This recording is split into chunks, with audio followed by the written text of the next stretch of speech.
This call is now being recorded. Pessoal, então vamos lá começar, tá? Resolver algumas questões aqui de História do Ceará. Professor Muniz por cá, boa noite para vocês aí que estão nos acompanhando, tá? Então vamos aqui para a nossa primeira questão.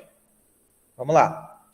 Parte alternativa incorreta sobre a história do Ceará. Vamos lá.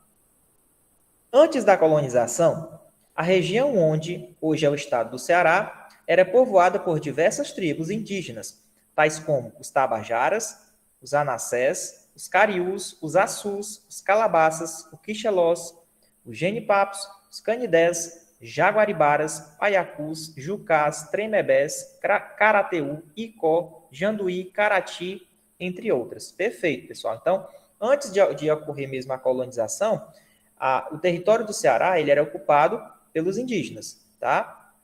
Então, esse item está correto. Vamos lá, letra B.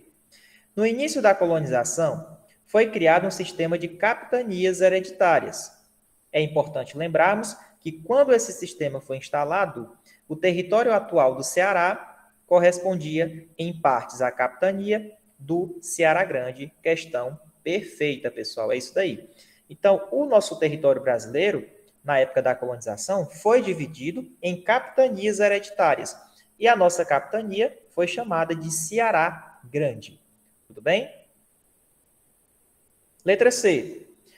As primeiras expedições que chegaram aqui não passaram por muitas dificuldades com resistência dos indígenas à colonização portuguesa. Esse item está incorreto, pessoal. Tudo bem? Por quê, professor? Porque realmente houve, sim, uma resistência indígena. Inclusive, existiu a Guerra dos Bárbaros. Tá? Guerra dos Bárbaros. Quando houve a colonização, os indígenas entraram em conflito com os portugueses. Tá certo?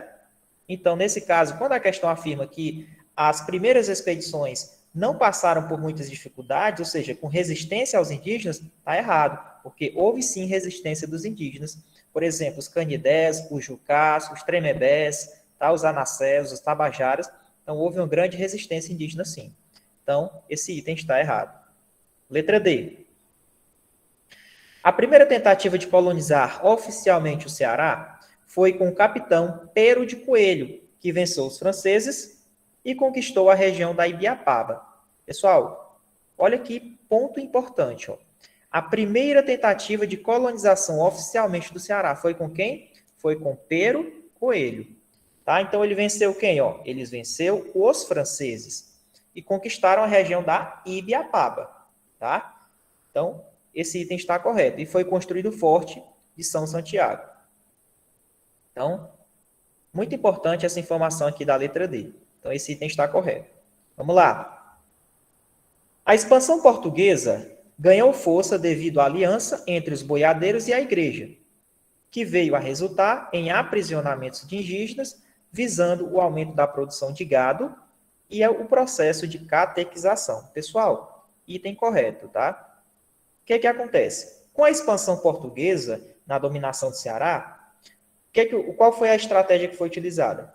Os portugueses se aproximaram dos boiadeiros e da igreja também. Por que a igreja? Porque houve muito a questão da catequização dos indígenas para dominar os indígenas e fazer que os indígenas trabalhassem para os portugueses. E outra coisa também, catequizando os indígenas, eles iam conquistar e convencer os outros indígenas. Então, houve uma grande catequização dos indígenas na dominação portuguesa no nosso estado. Tranquilo? Lembrando, a aliança entre boiadeiros e a igreja ajudaram nesse aprisionamento de indígenas, visando o aumento da produção do gado. Essa era a visão dos portugueses. Tá? Vamos lá, segunda questão. Diz o seguinte: em 1698, foi editada uma provisão régia que determina para não mais prejudicar os lavradores da região devido às destruições por meio das invasões, bem como contribuiu para a ocupação do interior da capitania. Olha que informação importante, ó. Interiorização do interior da capitania. Até então, a concentração econômica estava presente no litoral, com a produção da cana-de-açúcar. A coroa proibiu qualquer atividade econômica além da cana-de-açúcar. Pessoal, então vamos lá. Qual foi o tipo de atividade que contribuiu para a interiorização, tá certo? Do conhecimento do desbravamento do interior do Ceará? Porque antigamente as atividades elas ficavam aqui, ó, em torno do litoral, certo? Então, praticamente o que contribuiu foi a interiorização da pecuária. Então, a pecuária ela tinha uma forte influência dentro dessa interiorização da capitania, ou seja, conhecer os territórios mais fundos adentro do nosso estado. Então, a pecuária ela teve uma grande importância nessa evolução, tá certo? Isso, na era colonial, tá bom? Show de bola. Então, gabaritar a segunda, letra B de bola. Aliás, C de casa, né? Terceira questão. Promoveu inúmeras organizações de resistências indígenas pautada em alianças entre as etnias contra o colonizador. Professor, como é o nome daquela guerra que teve entre os indígenas e os colonizadores? Colonizadores. Quando os colonizadores chegaram, eles travaram uma guerra contra os indígenas. Eles chamavam os indígenas de quem? De bárbaros. Então, essa guerra entre os colonizadores e os indígenas era chamado de Guerra dos Bárbaros. Tudo bem? Gabarito, letra A, de avião. Vamos lá, quarta questão. Sobre as invasões holandesas. Professor, os holandeses também invadiram o Ceará? Sim. Quem não queria, né? Só que os holandeses, eles tinham outros interesses. O interesse dele era pegar a região aqui do Ceará Grande e servir de base de apoio para as suas atividades açucareiras no Pernambuco, né? E no Rio Grande do Norte. Então, vamos lá. Sobre as invasões holandesas, marque a alternativa correta. Em 1649, Matthias Beck, administrador holandês, lutou contra nativos e construiu um forte para abrigar sua tropa, conhecido como Forte Schonerbord, embrião da atual cidade de Fortaleza. Questão correta. Pessoal, então, quando os holandeses eles participaram, eles tentaram aqui a invasão, né, eles construíram o Forte Schonerbord, que posteriormente foi tomado pelos portugueses, tá? E passou a ser chamado de Forte do Nossa Senhora de Assunção. Tranquilo? Então, esse item está correto. Em torno desse forte, né, é o forte que tem lá na 10ª região, que abriga a 10ª região militar. Ali foi onde surgiu a vila de Fortaleza. Tranquilo? Letra B. A presença holandesa no norte de Pernambuco, no Rio Grande do Norte e no Ceará, foi pacífica. Errado, pessoal. Foi também sediada mediante conflitos.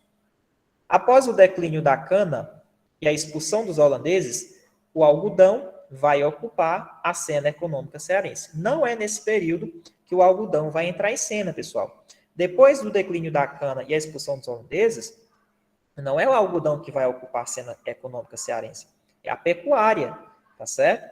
A pecuária é que vai entrar em cena, tá? O algodão é bem depois. Tranquilo? Então, a pecuária ela teve uma grande importância, é uma grande atividade econômica de interiorização para o desbravamento aí do nosso Ceará. D. A principal importância estratégica do Ceará para os holandeses era ser um ponto de apoio para a produção canavieira do Maranhão, não. Para a produção canavieira do Pernambuco. Certo? Do Pernambuco. Beleza? Então, o gabarito dessa questão é letra A, que é a nossa alternativa correta. Beleza? Então, tá aí questões excelentes que podem cair na prova de vocês. Lembrando, esse Forte Schoneborg, ele é chamado hoje a Fortaleza de Nossa Senhora de Assunção. Tranquilo? Ele só foi chamado dessa forma depois que ele foi tomado pelos portugueses. Vamos lá, quinta questão. Vamos lá. Marque a alternativa incorreta sobre a história do Ceará. A ocupação da capitania do Ceará Grande foi feita através da atividade da cana-de-açúcar. Errado, pessoal. A nossa ocupação da nossa capitania, ela foi pautada em cima de atividade pecuária. Não foi da cana-de-açúcar. Cana-de-açúcar foi para o lado ali de Pernambuco, Rio Grande do Norte, tá? A principal responsável pela ocupação da capitania. Tá errado. Tá errado esse item aqui, tá? Então, praticamente, aí já temos o gabarito da nossa questão. Vamos lá? Então, não teve a questão da cana-de-açúcar. O primeiro caminho cearense, utilizado pelos colonizadores, é o chamado de Estrada Velha, que ligava as regiões do Maranhão e Pernambuco, passando pelo Ceará. Perfeito. Então, cuidado, grife essa parte aqui, ó, que fala da Estrada Velha. Essa Estrada Velha, ela liga Maranhão a Pernambuco. Tá? Foi o primeiro caminho cearense que foi utilizado pelos colonizadores. Então, o primeiro caminho cearense que foi utilizado pelos colonizadores foi a famosa Estrada Velha. Que ligou quem, professor? Que ligou Maranhão a Pernambuco. Vamos lá, letra C. O português Martim Soares Moreno é considerado fundador do Estado. Olha que questão correta, pessoal. Perfeito. Quem foi o nosso fundador do Estado? Martim Soares Moreno. Questãozinha perfeita, né? Olha aí. Ele também se instalou às margens do rio Ceará, onde recuperou e ampliou o Forte São Santiago. Né? Lembrando esse Forte do São Santiago aqui, ó, essa questão aqui, deixa eu ver aqui rapidinho se eu encontro ele, que foi praticamente construído aqui na época do Pero de Coelho, né? Forte de São Santiago, na época da primeira tentativa de colonização oficial do Ceará, que foi feito com Pero Coelho. Então, ele venceu os franceses, né? E retornou à Barra do Rio e construiu o Forte de São Santiago. Então, nesse caso aqui, ó, o Martim Soares de Moreno, ele recuperou e ampliou esse forte aqui, que foi praticamente construído ali pelo Pero, na época. Tá certo? Que é o Forte de São Sebastião. Perfeito esse item aqui. Informação importante, primeiro fundador do Estado do Ceará, Martim Soares de Moreno. D. O Forte Schonebort foi tomado por portugueses. Sim, teve uma brigazinha entre os holandeses e os portugueses, né? Chefiados por Álvaro de Azevedo Barreto e renomeado de Forte de Fortaleza de Nossa Senhora de Assunção. Está aqui, ó. Perfeito. Então, os portugueses, quando venceram os holandeses, eles renomearam e passaram a chamar de Forte de Fortaleza de Nossa Senhora de Assunção. No seu entorno, formou-se a segunda vila do Ceará, chamada de Vila de Forte ou Fortaleza. Perfeito. Por quê? Porque quem era a primeira vila era Aquiraz. Então, depois que teve a mudança do nome do forte, tá? Depois passou a ser chamada de Vila do Forte ou Fortaleza. Por quê? Porque foi construída uma cidade, praticamente começou a cidade de Fortaleza ao redor do forte. Porque antes, a primeira vila era onde? Em Aquiraz. Certo? Então, a segunda vila foi a Vila do Forte ou Vila de Fortaleza. A primeira que teve foi a Vila de Aquiraz. Ok? Então, esse item está correto. Próximo. A Vila de Fortaleza passou a ser oficialmente a capital do Ceará após disputas com Aquiraz, também questão correta. Antigamente era Aquiraz, depois das disputas, passou a Vila de Fortaleza a ser oficialmente a capital do Ceará.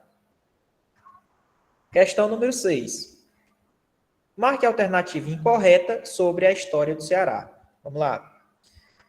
A Revolução de 1817, também chamada de Revolução Pernambucana, né?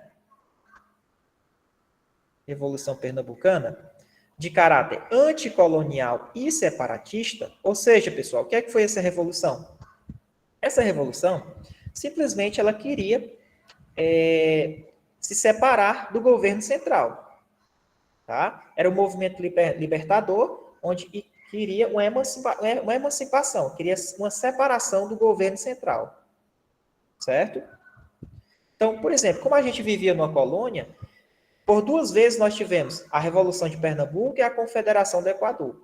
Foram 2 movimentos anticolonialistas e separatistas.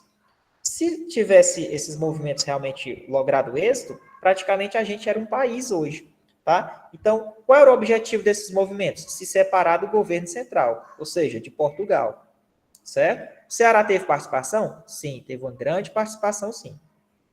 Principalmente naquela região do Crato, certo? Então, Crato foi a única localidade cearense que aderiu ao movimento libertador de Pernambuco. Está correto essa questão. Beleza? Está correto esse item aí. Na região do Cariri, a família Alencar, herdeira das terras nessa mesma região, sempre teve membros presentes em altos postos do poder religioso e da máquina pública provincial, promovendo monopólio na maioria das vilas e fazendas da região. Essa família veio a participar da Revolução Pernambucana, de 1817, e da Confederação do Equador. Ou seja, a família Alencar, ela participou dessas duas revoluções importantes na nossa história. Revolução Pernambucana de 1817 e a Confederação do Equador. Tudo bem? Então, a família Alencar, né, ali da região do Cariri, teve grande importância. Inclusive, ainda sobre a influência dessa família, foi criado, pessoal, a Lei número 13 de 24 de maio de 1835. Que lei é essa, professor? É a lei que criou o Corpo Policial do Ceará, que depois, posteriormente, foi chamado de Polícia Militar. Tu acha mesmo que uma questão dessa vai cair na tua prova? Olha que informação importante, pessoal. Então, a criação da Polícia Militar do Estado do Ceará, ela tem uma ligação com a família Alencar, tá certo? Muito importante essa informação. Esse item está corretíssimo. Ok? Corretíssimo. Vamos lá. O poder central, que eram os portugueses, né, no decorrer do século XIX, não teve dificuldades em desmontar a estrutura política exercida pelas famílias de elite. Errado, pessoal. O poder central praticamente sempre teve grandes conflitos com as elites do Ceará, por questões de tomar o poder, né? O Ceará ele tem uma grande influência porque os governos do Ceará eles têm a questão de domínio e influência das elites, aquelas famílias latifundiárias. Então, o poder central ele teve sim dificuldades em desmontar essa estrutura política que era exercida pelas famílias, por exemplo, a família Alencar, na região do Cariri é um exemplo, tá? Então, gabarito dessa questão, letra C. Vamos lá. A Confederação do Equador foi formada pelo Ceará, Rio Grande do Norte, Piauí e Paraíba. Pessoal, adiciona aí também Pernambuco, tá? Pernambuco. Pernambuco também teve participação.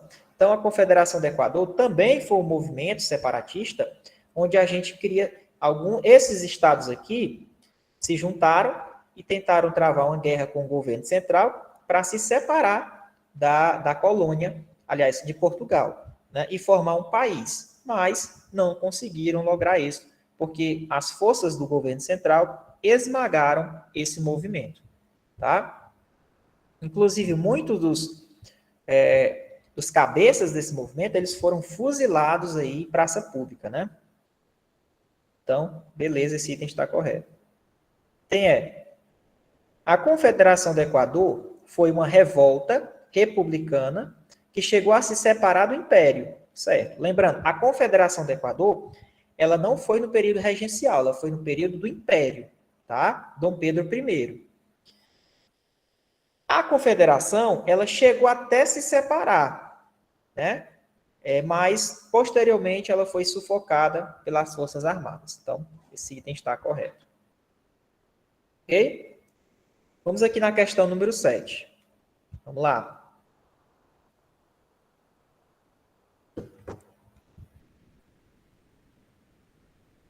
Vamos lá.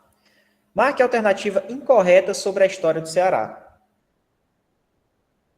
Qual seria essa questão, Fábio? A única localidade? Não deixa a questão errada não, tá? Crato realmente foi a única localidade cearense que aderiu ao movimento libertador de Pernambuco, tá?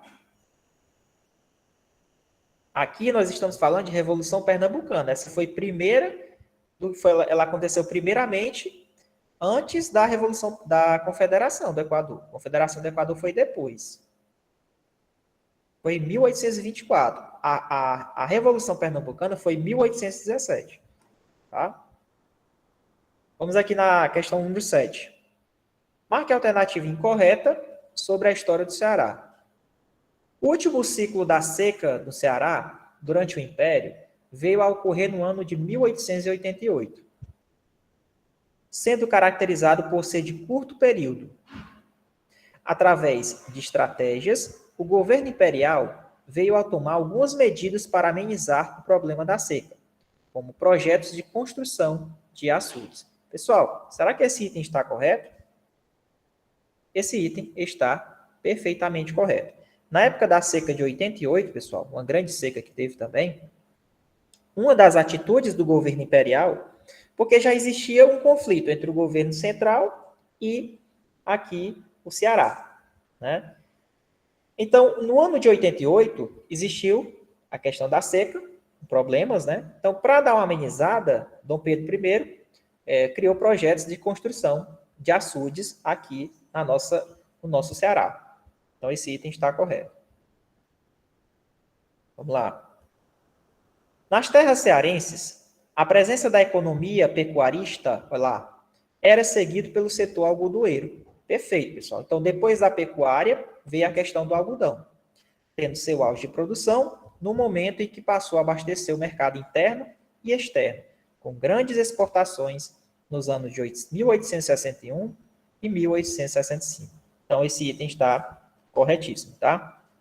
Então, depois da pecuária, pessoal, veio qual setor de atividade econômica? Veio o algodão. Tá? Então, depois da pecuária, veio o algodão. Certo? O algodão, ele chegou a uma época que o algodão era a principal atividade econômica que gerava grandes lucros para o nosso Ceará.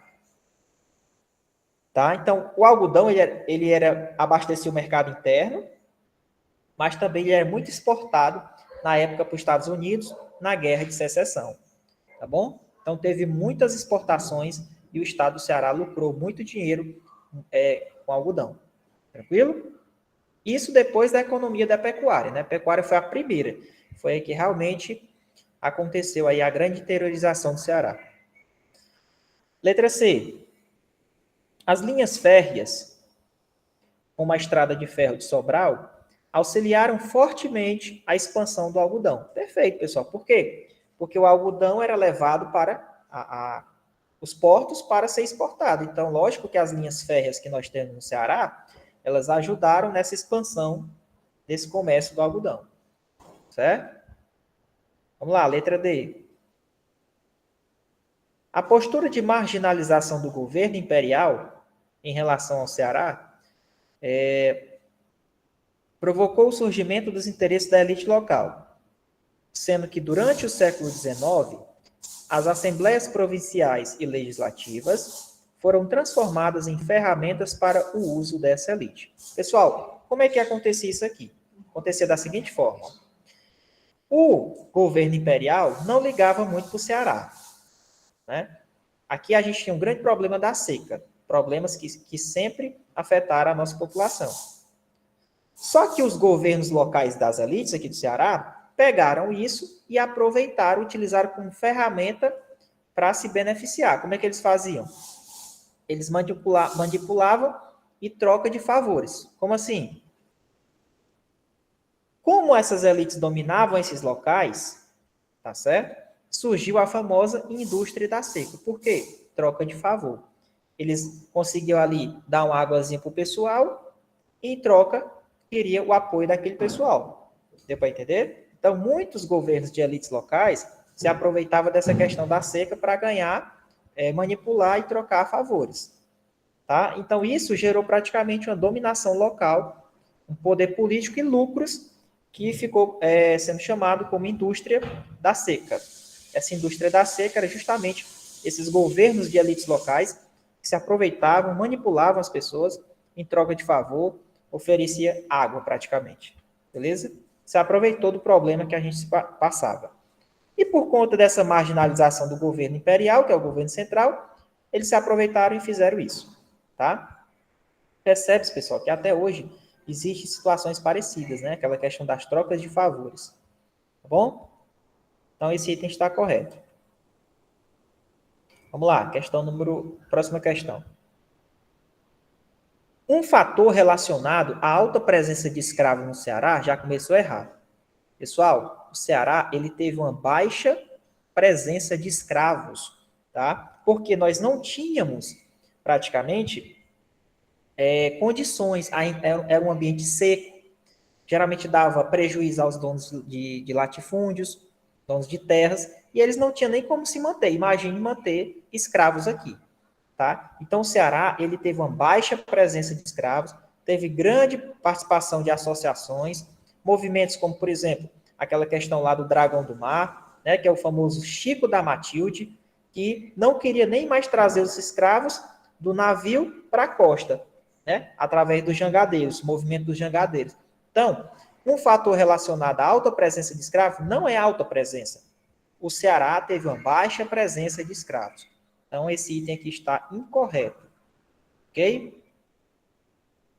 Não é alta presença, é uma baixa presença de escravos. Ok?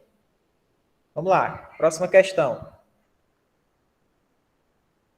Sobre a escravidão no Ceará. Marque a alternativa incorreta.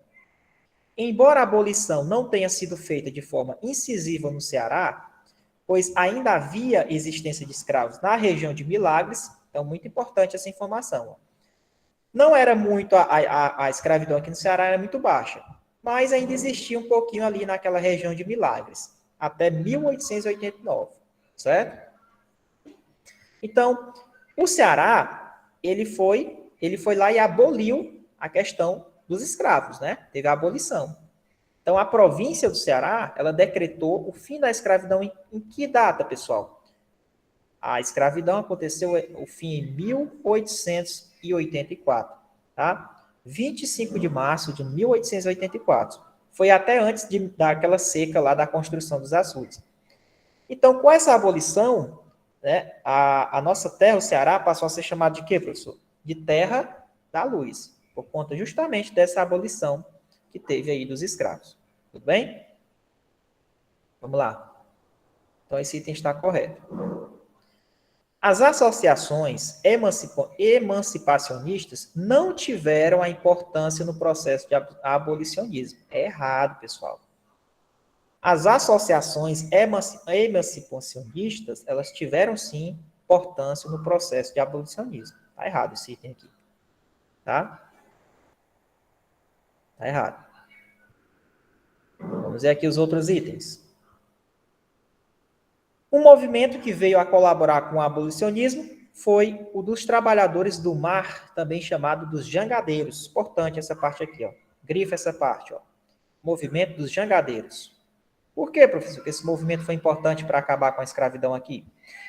Porque os jangadeiros, pessoal, eles eram responsáveis pelo embarque de mercadorias escravizadas lá no porto do Mucuripe, né? Então, em 1881 foi que eles fizeram promover uma greve que que é que eles queriam? Proibição de escravos. Acabou. Era isso que eles queriam. Tá? Então, essa greve ela atingiu praticamente o tráfico interprovincial de escravos. Tá certo? Beleza? Então, tem um grande nome de destaque, que é quem, professor? O Chico da Matilde. Quem é o Chico da Matilde? O Chico da Matilde é o famoso dragão do mar. Tá? Então, esse movimento ele teve um apoio da maioria da população presente ali no porto do Mucuripe. Então, esse item está correto. Vamos lá. Os grandes períodos de seca, a queda dos preços dos escravos e as agitações urbanas, que esses movimentos, nessas greves, compostas de diferentes grupos, resultaram em um emaranhado de circunstâncias que veio a concretizar a abolição do Ceará. Perfeito, pessoal. Então, o que aconteceu? Todos esses acontecimentos que eu falei agora contribuíram para a abolição no Ceará da questão da escravatura. Vamos lá. Então, peraí, deixa eu procurar aqui um gabarito. Essa aqui, não colocaram o item E, né? Não foi colocado o item E. Pessoal, vocês podem colocar o item E, quem está com o material aqui, tá? Aliás, não tem item E não, né? Gabarito é letra B. Estou confuso, está aqui o gabarito. Ó. Ele quer a incorreta. Letra B, perfeito. Vamos lá, questão 9. Sobre a Confederação do Equador, é correto afirmar. Vamos lá. Confederação do Equador. Como a balaiada e a farroupilha, ocorreu no período regencial, não, tá? A Confederação do Equador, ela aconteceu no período imperial, tá? Foi uma revolta de escravos? Não. Ocorreu no sul do Brasil? Não. Ocorreu no Nordeste, né? Teve início em Pernambuco e proclamou a independência de várias províncias do Nordeste. Letra D. É isso daí. Então, a Confederação do Equador foi um movimento aí para se separar de Portugal, tá? Ok? Foi a maior revolta ocorrida nos primeiros anos? Não, não foi a maior revolta não, porque a Confederação do Equador, pessoal, ela logo foi massacrada aí pelo governo central, certo? Vamos lá, questão número 10. Lembrando, a Confederação do Equador, ela teve a participação de algumas províncias, né? Por exemplo, teve ali o estado do Ceará, Piauí, Pernambuco, né? E aqui no Quixeramobim, teve uma figura importante, tá? Nessa Confederação do Equador. Olha essa questão aqui, ó. Quixeramobim foi uma das primeiras vilas do Ceará a ter expressividade nacional durante os movimentos nativistas do século XIX. Nesse contexto, destacamos uma revolta que foi combatida com mãos de ferro. Olha aí, grifa essa parte. Mãos de ferro. Pelo Império. Império combateu a Revolução Pernambucana e combateu a Confederação do Equador, causando fuzilamento dos idealizadores no passeio público. Que movimento é esse, pessoal, que nós estamos falando? Que o Império combateu a mãos de ferro? Com certeza, só pode ser o quê? A Confederação do Equador, que teve um dos seus líderes, o Padre Mororó, nessa questão. Padre Mororó, o Frei Caneca também foi um grande líder desse movimento. Então, esse pessoal aí foram executados, né? Padre Mororó foi fuzilado. Beleza? Qual o objetivo dessa confederação? Se separar de Portugal. Se tivesse a Confederação do Equador tivesse logrado isso, a gente era um país hoje. Como é que era o nome do nosso país, hein? Como é que ficaria? País Nordeste, né? É o Perna Ceará. Sei lá como é que ficaria o nome, né? Cipriano Barata também, o Jaime, muito bem. Cipriano Barata teve uma grande participação na Confederação do Equador. Bora lá, questão 11. Marque a alternativa incorreta sobre a história do Ceará. Vamos lá. O Instituto Federal de Obras contra a Seca, que é o famoso IFOX, né, que depois virou DENOX, foi fundado em 1909 e foi assim chamado até 1945, que passou a ser chamado de Departamento Nacional de Obras contra a Seca. Suas propriedades foram usadas para a instalação dos campos de concentração de flagelados da seca para não entrarem na capital. Era uma prática antiga e desde a Grande Seca de 77 eram feitos esses campos que eram verdadeiros currais humanos. Perfeito esse item, pessoal. Olha que importante essa parte. O Instituto Federal de Obras contra a Seca, que tinha vários prédios espalhados no Ceará, né, que depois passou a ser chamado de DENOX, Departamento de Obras contra a Seca, para não deixar esse pessoal, por conta da seca, chegar até a capital, eles instalavam esse pessoal nesses prédios. Então, esses prédios eles viravam verdadeiros currais humanos. Passou a ser chamado até de campos de concentração, para evitar que esse pessoal, né, os flagelados, os fugitivos da seca, chegassem até a capital. Então, isso virou praticamente um curral humano. Perfeito. Vamos lá, B. O açude do Cedro foi tombado pelo Instituto do Patrimônio Artístico Histórico, né, o IFAM, e Oroz, no Rio Jaguari. Foi construído pelo Denox. Então, uma das construções do Denox, o Denox ele construía açudes, né? Construiu Oroz, né? O açude do Oroz, importante também, e de Cedro. Foi entregue em qual governo? Na época do JK, Juscelino Kubitschek. Então, foi o maior açude cearense até a construção de qual? Do Castanhão, né? Então, esse açude aqui, ele foi o maior açude cearense até a construção do Castanhão, tá bom? Que também é no Vale do Jaguari. Esses açudes aqui, eles recebem água de quê, professor? Transportados do Rio São Francisco. Importante essa informação, ok? Vamos lá, letra C. Na era Vargas, existiu o apoio do governo central ao jagunçismo e o messianismo. Errado. Pessoal, na época do Getúlio Vargas, o Getúlio Vargas, ele não deu apoio nem ao governo, ao jagunçismo, que tinha a ver com o quê? Com os cangaceiros, né? Inclusive, Getúlio mandou as forças para matar Lampião lá no Angico, né? Onde ali foi o fim do cangaço, praticamente, né? Então, o governo ele não dava apoio ao jagunçismo, aos cangaceiros. E também nem dava apoio aos messianismo, que era justamente aqueles padres beatos que pegavam a população e todo mundo ficava ali ao redor do padre, né? Porque eles passavam fome, eram pessoas que tinham necessidade e viam naqueles padres a figura de um apoio, né? Então, criava aquelas grandes comunidades da época. É o messianismo. A exemplo, tivemos aí o Caldeirão, né? E tivemos a questão do Canudos, né? Então, muito importante essa questão do messianismo. Beleza? Mas sempre combatido por Getúlio Vargas.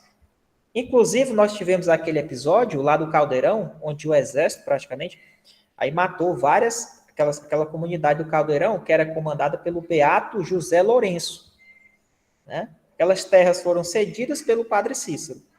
Tranquilo? Então, o messianismo aqui, só lembrar do Caldeirão, lembra de Canudos também, tá? São aqueles movimentos messianismo, Messias. Beleza? E Getúlio Vargas combateu isso. Por quê? Porque na mente do Getúlio, o Getúlio, pessoal, ele era muito a favor daqueles governos fascistas, que tinham um grande apoio da Igreja Católica. Ela era muito conservadora na época. Então, na ideia do Getúlio, esses grupos messiânicos eram verdadeiros grupos comunistas, tá? Eram grupos comunistas na visão dele, tá? Então, mesmo Getúlio, o Brasil participando da Segunda Guerra Mundial, as atitudes do governo Getúlio, eles tinham características de parecido com governos fascistas, né? Ali, conservadores, tá bom? Então, é isso daí, beleza? Então, Getúlio não apoiou nem o jagunçismo e nem o messianismo. Então, gabarito dessa questão, letra C de casa. D. A Superintendência do Desenvolvimento do Nordeste, a famosa SUDENE, é uma autarquia federal subordinada ao Ministério do Interior, com sede em Recife, Pernambuco. Foi criada para a promoção e a coordenação do desenvolvimento do Nordeste. Então, pessoal, como o Nordeste era sediado por latifundiários, problemas de seca, então foi criado a SUDENE. A SUDENE era uma autarquia federal que ela praticamente foi criada para dar solução, melhorar a qualidade de vida dos nordestinos, tá? Por conta, então, o objetivo da SUDENE era gerar, promover um desenvolvimento do Nordeste, tá? Lembrando que ela é sediada em Pernambuco, em Recife, era sediada lá, né? Vamos lá, letra E. O Ceará, através da agricultura irrigada e a implementação de tecnologias sustentáveis, é um grande produtor de frutas. Importante isso daqui, para quem não sabia, viu? Ceará, grande produtor de frutas. O Ceará também é um destaque no tema energia, pois além da produção do álcool, é um destaque quanto ao uso de energia limpa e renovável. Olha que importante. a gente vê que a gente tem aí, né, nossas eólicas, né? Energia limpa, certo? Ó, agora vem a informação importante, ó. É o terceiro maior parque eólico instalado e a quarta produção de energia elétrica, porque a gente em 2020 foi ultrapassado pelo Piauí. Então, realmente está correto. Então, o Ceará ele tem uma grande importância na questão da produção de energia limpa, né? Vamos lá, questão do 12. Vamos lá. A Superintendência de Desenvolvimento do Nordeste, que é a SUDEN, que a gente já falou, foi criada em 59, pelo JK, né? Juscelino Kubitschek. Com qual objetivo? O objetivo de implementar uma política específica para aquela região do Nordeste. Desenvolvimento. Então, qual era o objetivo aí da SUDEN?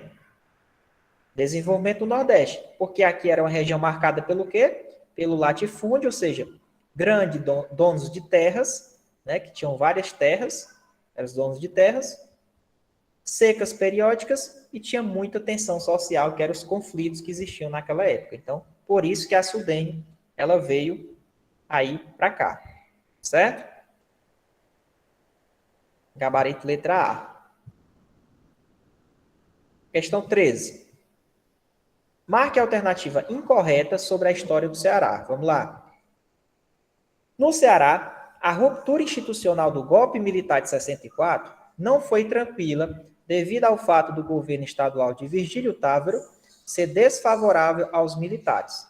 Errado. Pessoal, Virgílio Távora, ele era militar, ele era coronel, né, de carreira mesmo do Exército. O Virgílio Távora, na época da ditadura aqui, nós não tivemos muitos problemas, por quê? Porque Virgílio Távora era o governador e ele era muito amigo de Castelo Branco, Humberto Castelo Branco, que foi nosso primeiro presidente aí na ditadura. Então, não era desfavorável ao governo militar, era o contrário, eles eram muitos amigos, tá? Pelo contrário, eram muito amigos. Beleza? Então, nessa ruptura na época do golpe de 64, a gente não teve tanto problema. Porque o Virgílio, ele apoiava o governo militar e ele era militar. O Virgílio, ele teve 2 mandatos aí como governador, tá? O Virgílio, ele faz parte do triunvirato dos coronéis. Quem é o triunvirato dos coronéis? Virgílio Távora, Adalto Bezerra e César Calles. Seguido pelo prefeito aí de Fortaleza, na época, Murilo Borges Moreira. Tá? É errado esse item aqui, certo? Está erradíssimo, ok? Vamos lá. O Ceará foi um dos pilares da intervenção através de Humberto Castelo Branco, com certeza. Por quê? Castelo Branco não foi o general que tomou, né, o poder lá na época? Pois é, ele era cearense, pessoal. Cearense sempre por dentro das coisas, né? Que lutou na Segunda Guerra e, desde então, nutriu o alinhamento ideológico e geopolítico aos Estados Unidos de combate ao comunismo. Muito importante essa informação. Então, os militares tinham um alinhamento com os Estados Unidos e queriam evitar a expansão do combate do comunismo. Por isso que o golpe de 64 teve essa questão aí da tomada do poder, para evitar o combate ao comunismo. Ok? Segundo, na visão deles. C. Virgílio Távora foi governador do Ceará nos anos de 63 a 66 e de 79 a 82. Então, ele teve 2 mandatos aí, né? O Virgílio, pessoal, na época do Virgílio Távora, teve muito desenvolvimento, né, das indústrias. Por quê? Porque ele dava incentivo fiscal e as empresas iam para cá. Então, teve uma grande modernização, grandes obras de infraestrutura, que permitiram às indústrias elas virem até o nosso Ceará. Então, na época do Virgílio, teve grande incentivo fiscal, obras de infraestrutura, que permitiram as indústrias se instalarem no nosso estado. Certo? Letra D. Outra coisa, na época do Virgílio, pessoal, na época que ele ganhou, ele era da coligação da UDN, né? PSD e PTN. Ele elegeu 43 deputados e 21 parlamentares de oposição, praticamente. Então, ele tinha maioria no parlamento, na Assembleia. Ou seja, tudo que ele queria era aprovado. Então, como ele tinha maioria na Assembleia, ele conseguiu aprovar várias coisas. Por exemplo, o PLAN-MEG. O PLAN-MEG é um plano de metas do governo na época do Virgílio Távora. Okay? Então, muito importante esse plano de metas aí do governo do Virgílio. Ok? Isso só conseguiu ser aprovado porque ele tinha maioria na Assembleia, na época. Então, gabarito da 13, letra A. Olha aí quem é. Durante o regime militar, coronéis das oligarquias tiveram participação por meio do triunvirato. Quem é o triunvirato? Quem é o triunvirato? Dos coronéis do Ceará? César Calles, Virgílio Távora e Adalto Bezerra, pessoal. É o triunvirato, são os 3 coronéis, tá? Posteriormente a eles, veio Gonzaga, né? Gonzaga Mota. Gonzaga Mota veio posteriormente aos coronéis, que depois o Gonzaga Mota rompeu com os coronéis e foi ficar do lado dos empresários. Aí veio o governo do Tasso Gereissati, certo? Esses 3 aqui, ó, César Calles, Virgílio Távora e Adalto Bezerra, realmente eles eram chamados de coronéis por 2 fatores. Primeiro, eles eram literalmente coronéis mesmo do Exército e também eram coronéis na concepção política. Ok? Então, item correto. Vamos lá, questão 14. Os governos dos coronéis. No Ceará, ocorreram durante o regime militar, instalado após o golpe de 64. Sobre este período, marque a alternativa correta. Vamos lá. Todos os governantes cearenses do período entre 64 e 85, Virgílio, Plácido Castelo, César Calles, Adalto Bezerra e Gonzaga Mota eram militares. É errado. Só o Virgílio, o César Calles e o Adalto é que eram realmente militares, tá? De carreira. Então, não eram todos, não, tá? Eleito após o Acordo dos Coronéis, muito importante, ó, grifa essa parte aqui, Acordo dos Coronéis. O governo de Gonzaga Mota rompeu com os coronéis e foi aderir, se juntar aos empresários, entre os quais, na época, se destacava Tasso Gereissati. Né? Os empresários de quem, professor? Da FIEC, né? Federação das Indústrias do Ceará. Então, o Gonzaga Mota rompeu com os coronéis e foi se instalar com os empresários, né? Inclusive, um desses empresários era o Tasso Gereissati. Então, esse item aqui está realmente correto. Tá? Apenas no governo Lúcio Alcântara, o governo dos coronéis chegou ao fim. Não foi, não. Não há correlação entre o governo de coronéis e o militarismo. É errado, pessoal. O Virgílio, o César e o Adalto eram militares. Então, tinha a ver, sim, uma correlação com o militarismo. Vamos lá, questão 15. Sobre a eleição para a Prefeitura de Fortaleza em 1985, a primeira após o regime militar. É correto afirmar que... Pessoal, Maria Luísa Fontelli foi a primeira mulher eleita prefeita da capital após o regime militar.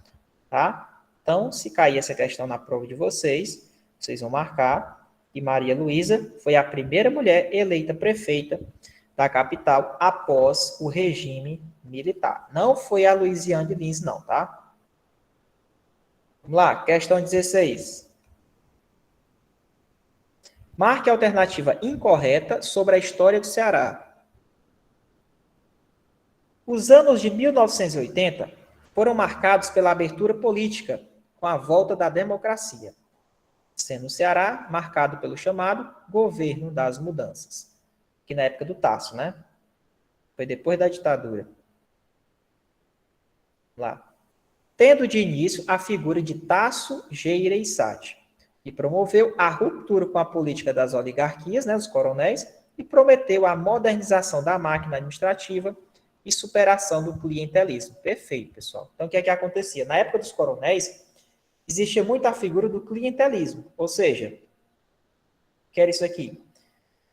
o cara te prestava um favor e tu também ficava devendo um favor a ele. Então, meio que o cara ficava amarrado, né? Voto de cabresto. Então, ou eu te dava uma cabide de emprego, então eu era amarrado tudo com cabide de emprego, tá certo? Então era tudo amarrado com o governador. Então isso era o clientelismo. Então na época do Tasso veio essa questão da ruptura com essa política e ele prometeu modernizar a máquina administrativa e superar essa questão do clientelismo, tá? Essa questão de cabide de empregos aí e ficar com aquela política de troca de favores, tá? Vamos lá. Tasso Gereissati teve uma dinâmica embasada em políticas neoliberais. Perfeito, ó. Pode grifar isso aí. Qual era a dinâmica do Tasso? Políticas neoliberais. Sendo um modelo de gestão empresarial, lógico que ele é empresário, né? No governo do Estado, que veio a cortar custos e por fim aos cabides de empregos, rompendo com a política tradicional. Perfeito. Então, o Tasso, ele pôs fim aos cabides de empregos, né, que era daquela política antiga do coronelismo. Né? Empregava todo mundo ali, né, gerava emprego, e o pessoal, na hora de votar, praticamente dava apoio aos coronéis. Né? Letra C. As práticas políticas herdadas do coronelismo e do controle das oligarquias é uma permanência na condução dos governos e das eleições no país. Então, mesmo que tenham ocorrido rupturas entre Tasso e os antigos coronéis, existe ainda uma permanência no Ceará e no Brasil daquelas práticas daquela época. Perfeito, pessoal. Quando o Tasso quis mudar, né, quis praticar o governo das mudanças, ele não conseguiu mudar tudo, não. Mesmo com a ruptura daquele tipo de governo dos coronéis, ainda ficou um pouquinho daquela troca de favor, pessoal. Não tem como acabar, não. Então, aquelas práticas antigas ainda existem até hoje. Não tem como haver uma ruptura total, certo? O governo das mudanças, iniciado por Tasso, foi uma ruptura total com os modelos políticos e econômicos praticados pelo governo dos coronéis. Errado. Quando o Tasso veio, não conseguiu realmente totalmente romper com aquele modelo que era aplicado pelos coronéis, aquele modelozinho do clientelismo, né? Então, não tem como romper isso 100%. Sempre existe essa questão dessa troca de favores, essas práticas antigas daquela época, tá? Então, o gabarito é 16, letra D de dado. É a questão incorreta. Vamos lá, 17. Sobre o episódio conhecido como a sedição de Juazeiro, é correto afirmar que... Pessoal, como é que aconteceu isso aí? Vamos lá. Era assim, tá? Na época do Hermes da Fonseca, tá? Que era o presidente ele colocou o Franco Rabelo, né? Como governador. E os coronéis da elite, nas grandes famílias, ficaram insatisfeitos com essa questão. Né? O padre Cícero já tinha sido excomunhado, porque ele praticamente adotava medidas mais comunistas, né? E a Igreja Católica era forte, conservadora, então ela tirou ele, excomunhou ele, e aí foi que ele recebeu mais apoio da população ainda. Padre Cícero foi deputado federal, né, foi prefeito. Então, o que acontece?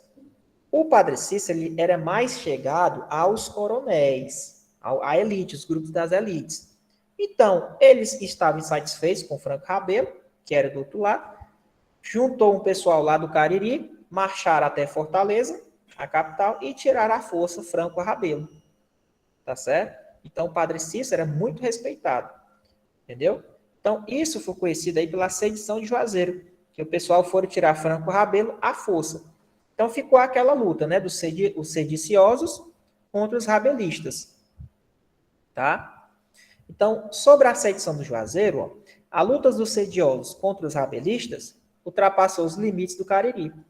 Os revoltosos marcharam até Fortaleza, derrubaram o governo de Franco Rabelo e restabeleceram o interesse das oligarquias cearenses, que é aquelas famílias dos coronéis, né? Então, sempre teve conflitos com o governo central. Então, Padre Cícero deu uma grande ajuda nisso aqui, tá, pessoal? Padre Cícero tinha uma forte influência nisso aqui. Beleza? Vamos lá. A participação de Padre Cícero Romão Batista nesse episódio foi bastante limitada. É errado. Teve uma grande participação do Padre Cícero nisso aqui, viu? Pois Floro Bartolomeu, político amigo de Padre Cícero, apoiava Franco Rabelo e se opôs à participação do líder religioso no conflito do governo. Então, está errado. Padre Cícero teve uma grande participação na sedição de Juazeiro. Que letra B, né? Gabarito dessa questão. Ok? A sedição de Juazeiro não influenciou na política? É errado, pessoal. Influenciou sim, tá? Então, gabarito dessa questão aqui, o que realmente é correto afirmar sobre a sedição de Juazeiro é a letra B de bola. Esse conflito entre os sediciosos e os rabelistas. Então, resumindo, voltou, depois do Rabelo, os interesses das oligarquias cearenses da época. Questão 18, vamos lá. Está acabando. O modelo nacional desenvolvimentista, surgido no governo de Vargas e fortalecido no período de Juscelino Kubitschek, governou o país e se estendeu aos governos seguintes. Tá? E aí, pessoal? O que é esse modelo, o que é essa ideologia desenvolvimentista que era difundida na época? Essa ideologia desenvolvimentista era pautada justamente na criação da SUDENE. Como eu falei para vocês, a criação da SUDENE, né, para o Nordeste, para desenvolver o Nordeste, combater as desigualdades regionais daquela época, tá bom? Então, esse modelo que foi criado na época do Getúlio e foi fortalecido na época do Juscelino Kubitschek, foi com a criação da SUDENE para desenvolver, combater essas desigualdades regionais dos Nordeste, né, do Sul, do Sudeste, existia uma grande desigualdade, ok? Mas a SUDENE ela foi formada para ir para o Nordeste, para desenvolver o Nordeste, tá? Questão 19, vamos lá. Na década de 30, o governo Vargas investiu pesado em obras contra a seca, pelo Instituto Federal de Obras contra a Seca, o IFOX, né? Que abrigou em suas terras os campos de concentração de refugiados da seca, como a concentração em Icó, importante, teve um grande campo de concentração aqui, alistou cearenses e enviou para trabalhar no extrativismo da borracha amazônica, através do Serviço de Mobilização de Trabalhadores para a Amazônia. Olha o que foi que ele fez. Ó. Na época da seca, ele abriu um programa para o pessoal sair do Ceará e trabalhar lá na Amazônia, porque na época da borracha, que era uma das formas da gente solucionar esse problema da seca e essa grande concentração de pessoas, passando fome e sede. Então, uma das situações foi o quê? O Vargas mandar esse pessoal lá para a Amazônia, que eram chamados soldados da borracha, e muita gente na época do Ceará, na época, foi para lá atrás de melhorias. Tá? O Vargas combateu pesado o jagunçismo e o fanatismo religioso, que é justamente esse messianismo, né? Beleza? Então, esse fanatismo foi um argumento central para a destruição do Caldeirão, questão correta. Caldeirão, pessoal, do Beato José Lourenço, né? Do Beato José Lourenço, né? Que essas terras foram doadas por Padre Cícero, eles foram se acomodar lá, e lá eles produziam comidas para ele mesmo e para eles se sustentar. Então o governo disse assim, rapaz, isso ali não vai dar certo. Esse movimento messiânico não vai dar certo. Vão virar comunistas, né? Daqui a pouco vão querer tomar o governo. Talvez Getúlio pensou dessa forma. Então foi o que aconteceu. Foi lá, com apoio também um pouco da Igreja Católica, que era mais conservadora, foi lá e destruiu o Caldeirão, que ficou conhecido aí como esse evento aí, onde morreram mais de 500 pessoas. Né? Até hoje procura-se a vala onde se encontram os corpos dessas pessoas, né? Para resgatar essa história aí do Caldeirão, que foi esse evento que aconteceu.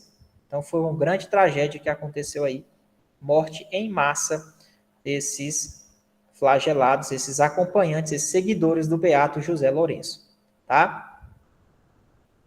Beato José Lourenço nasceu em Pernambuco, depois veio para Crato, tá?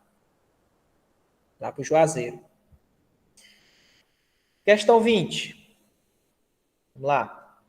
Com o advento do Estado Novo, instituído pelo Getúlio Vargas, a AIB, né, que é a Ação Integralista Brasileira, fundada por Plínio Salgado e as organizações criadas pelo cearense Severino Sombra, a Legião Cearense do Trabalho, a LCT, e a Campanha Legionária foram fechadas pelo governo ditatorial.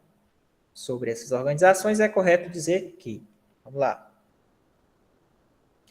Pessoal, o Plínio Salgado, né, a política dele, praticamente, era o quê?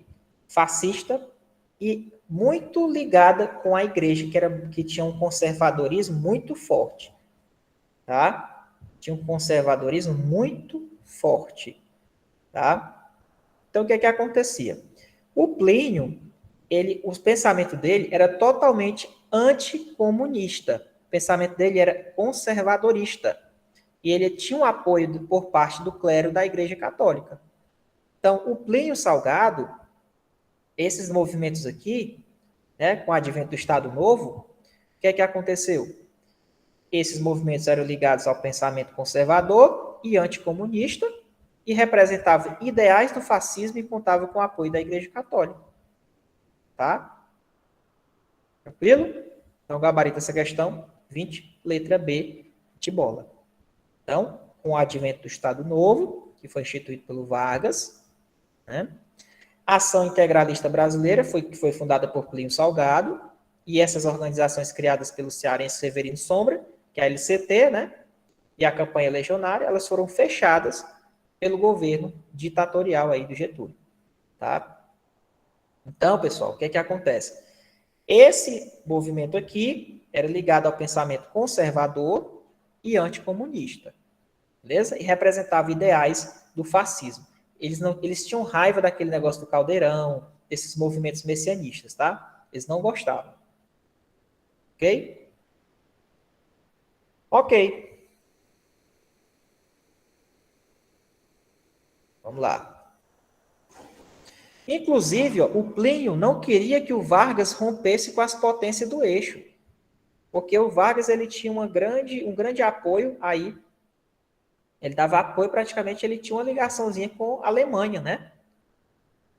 Mesmo ele mandando o Brasil para a Segunda Guerra Mundial, lutar contra os alemães, né? Porque por questões de pressões dos Estados Unidos, estava o movimento expansionista do capitalismo dos Estados Unidos, ele foi obrigado a se juntar com os Estados Unidos. Agora, pelo Vargas, o Vargas tinha um grande apreço aí pelas potências do eixo, né? Alemanha, ok?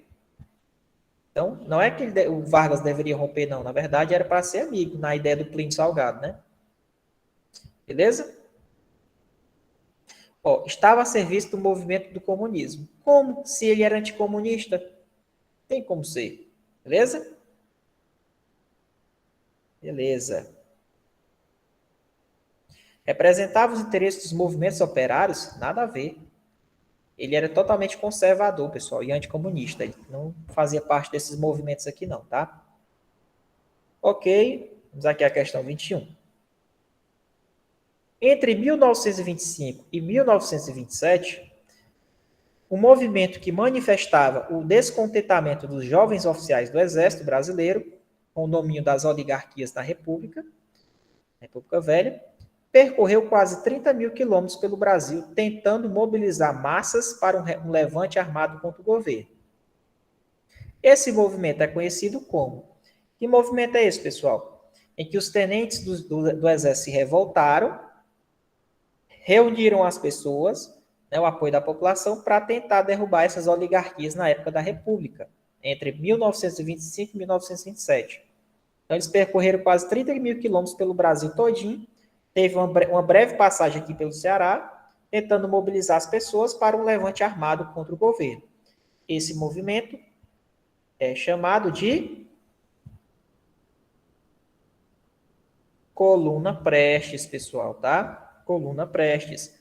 Era um movimento liderado por Miguel Costa e Luiz Carlos Prestes, tá? Então, teve uma breve passagem pelo território do Ceará e o Floro Bartolomeu, ele tentou uma aliança com o Lampião na época, certo? Importante essa informação aqui. Coluna Prestes. Esse movimento foi para tentar derrubar as oligarquias na República Velha naquela época, tá? Depois veio o Estado Novo. Lá, questão 22. Os governos dos coronéis no Ceará ocorreram durante o regime militar instalado após o golpe de 64. Sobre este período da história cearense, é correto afirmar que... Vamos lá. Já fizemos essa questão, né, pessoal? Repetida. Letra B, né? Então, aqui, ó, depois do acordo dos coronéis, que elegeram Gonzaga Mota, eles romperam com os coronéis e depois se juntou com os empresários, do quais se destacava Tasso Gereissati. Perfeito aí. Essa questão a gente já até resolveu ela, tá? Gabarito letra B. Vamos lá. 23. A história oficial, durante muito tempo, ofuscou a participação do povo no processo histórico. Essa aqui eu quero ver o que é que vocês vão marcar. Essa abordagem sempre colocou o povo como paciente e nunca como agente da história. Ao se resgatar, contudo, a participação popular na construção de uma sociedade mais justa. Pode-se encontrar um bom exemplo no Cariri, como as terras do Padre Cícero, nas décadas de 1920 e 1930, em que uma comunidade de sertanejos buscou uma sociedade alternativa, na qual todos eram tratados como iguais, socialismo, comunismo, né? E trabalhavam pelo bem-estar comum, características que o Padre Cícero ele tinha um grande apreço pela essa questão do socialismo e do comunismo, por isso que ele foi excomunhado. Para alguns historiadores, foi um movimento messiânico. Movimento messiânico, pessoal, e aí? Qual dessas alternativas aqui a gente tem um movimento messiânico mais aqui no Ceará? Foi na Fazenda Caldeirão, né, no Crato do Ceará. Então, esse movimento que aconteceu no Ceará, que era um movimento messiânico, foi o Caldeirão. Tá certo? Como nosso amigo Jaime colocou aí. Caldeirão, conhecido como a Fazenda Caldeirão, no Crato, no Ceará. Ok? Isso, lá na Santa Cruz do Deserto, né? Santa Cruz do Deserto. Ok? Lá do Beato José Lourenço. Caldeirão dos Jesuítas. Vamos lá, questão 24. Considerando os desdobramentos da atividade algodoeira, porque o Ceará também teve a sua economia baseada no algodão, marque a alternativa correta. Vamos lá. O aparecimento de várias fábricas e lojas de tecidos que diariamente ganhavam destaque nos jornais da cidade de Fortaleza e sua multiplicação em grande número no interior do estado. É errado, pessoal. Não teve essa multiplicação aqui do algodão para o interior do estado do Ceará, não, tá? Não teve. O surgimento de uma mão de obra especializada oriunda dos retirantes da seca. Como assim? Pessoal, aqui é mão de obra, tá certo? Aqui é trabalho, é aquele trabalho duro. O pessoal, os retirantes da época da seca, não nem estudava, pessoal. Então, como é que é mão de obra especializada? Na época não tinha mão de obra especializada, não, com os retirantes da seca, não. São pessoas que trabalham a braçal. Não tem nada a ver com trabalho especializado. Tá? Então tá errado. Tinha muito, era pessoas que trabalhavam um trabalho braçal, né? Não tá errado esse item, tá errado esse. O fortalecimento do controle da indústria sobre os homens, vindos do sertão, fugindo da seca, em busca de emprego, pelo fato de que o grande número de famintos aumentava a oferta de mão de obra barata, olha aí, corresponde a um desdobramento da atividade algodoeira. Somente o item 3, realmente, mão de obra barata na época da atividade algodoeira, né? Ou seja, o pessoal que fugia da seca ia buscar emprego pelo fato de grande número de famintos e aumentava a oferta da mão de obra barata. Então, terminamos aqui a nossa revisão. Espero que vocês tenham gostado, tá? Professor Muniz, eu espero que vocês tenham gostado dessa questão, dessa resolução aí de questões, tá? Onde a gente resolveu muitas coisas aí de história do Ceará, muitas questões, tá bom? Então, ótima revisão. Essa aula aí vai ficar gravada para vocês e aproveitem bem aí na nossa plataforma, tá bom? Então, quem não é do curso ainda, se quiser participar do nosso curso, nós temos muitas aulas de resolução aí gravadas nos nossos links, tá?